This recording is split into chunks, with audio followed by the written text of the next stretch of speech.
చాలా ప్రాంతాల్లో సరైన వర్షాలు లేక పంటలు ఎండిపోయే పరిస్థితి వచ్చింది. ఎలాగైనా పంటలు రక్షించుకునేందుకు రైతులు పడరాని పాట్లు పడుతున్నారు. వర్షాలు కురవాలని ఇప్పటికే గ్రామాన కప్పతల్లి ఆటలు, గ్రామ దేవతలకు జలాభిషేకాలు జరుగుతున్నాయి. ఈ క్రమంలోనే వనపర్తి జిల్లా చిన్నంబావి మండలం చిన్నమారర్ గ్రామంలోని ప్రజలు సకాలంలో వర్షాలు కురిసి రైతులు పాడి పంటలతో వర్ధిల్లాలని శివుడికి ప్రత్యేక పూజలు చేశారు. గ్రామానికి 4 కిలోమీటర్ల దూరంలో ఉన్న కృష్ణానదికి భక్తితో భజనలు చేస్తూ కాలినడకన వెళ్లి గంగమ్మ తల్లికి ప్రత్యేక పూజలు చేశారు. డప్పులు వాయిస్తూ ఎద్దుల బండ్లు, ట్రాక్టర్లతో కృష్ణానదిలో 150 బిందెలతో గంగాజలాన్ని తీసుకువచ్చారు. ఆ నీటితో శివాలయంలో శివుడికి జలాభిషేకం చేశారు.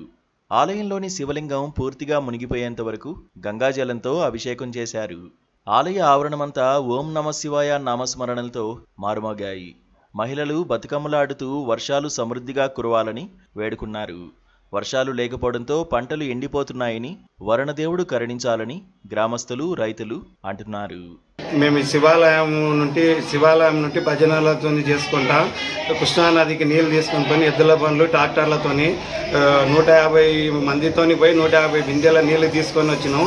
కృష్ణానదిలో పోయి ఆరతి ఇచ్చి కృష్ణమ్మకు నీళ్లు తీసుకొని అక్కడ నుండి మేము భజనలతో తీసుకొని ఆడోళ్ళము, మగోళ్ళము అందరం పోయి కొత్త మా కాలం నుండి వానలు పడతలేవని కాలం నుండి ఇప్పుడు వానలు పడాలని కోరుకుంటున్నాం. మక్క చేనులు ఇవన్నీ ఎండిపోతున్నాయి కాబట్టి మా పెద్దలు ఇంతవరకు అట్లే శివాలయానికి నీళ్లు తెచ్చి పోస్తే వానలు పడతాయని నమ్మకంతో మేము శివాలయంలో వచ్చి మళ్ళీ శివునికి నీళ్లు పోస్తున్నాము. 150 బిందెల పైననే పోస్తున్నాం. మేము ఆ నీళ్లు పోస్తే మాకు వర్షాలు పడతామని నమ్మకంతో మేము గత సంవత్సరాల నుండి చేస్తున్నాం. ఈసారి కూడా వర్షాలు పడాలని మేము శివునికి నీళ్లు పోస్తే ఆ నమ్మకం ఉంటుందని చెప్పి శివాయకు నీళ్లు పోస్తున్నాం కాబట్టి వానలు పడాలని కోరుకుంటున్నాము.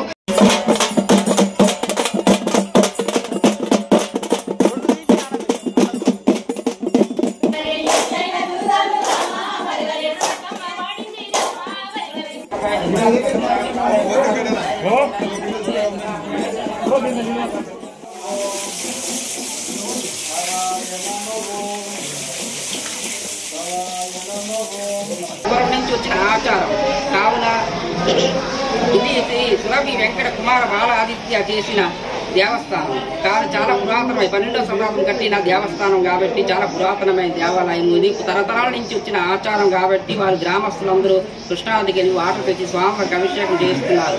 కావున మాకు వర్షాలు పండి పంటలు బాగా పండి గ్రామంలో అందరూ సుఖశాంతులతో ఉంటారని ఆ స్వామివారిని, ఆ పార్వతీ పరమేశ్వరుని కోరుకున్నాము. చైతన్య ఆనవాయితీ ప్రకారం ఏదో పూర్వం పెద్దలు వర్షాలు పడకపోతే శివాలయానికి నీళ్లు పోస్తున్నారు. అందుకనే ఈసారి మా గ్రామంలో కూడా అందరం కలిసి, స్త్రీ పురుషులు అందరూ కలిసి, రైతులు అందరం కలిసి ఈ పూజలు చేసుకొని మళ్ళీ కృష్ణానదికి పోయి కృష్ణానదిలో నీటిని తీసుకొని పూజలు చేసి అటు వాటర్ని మళ్ళీ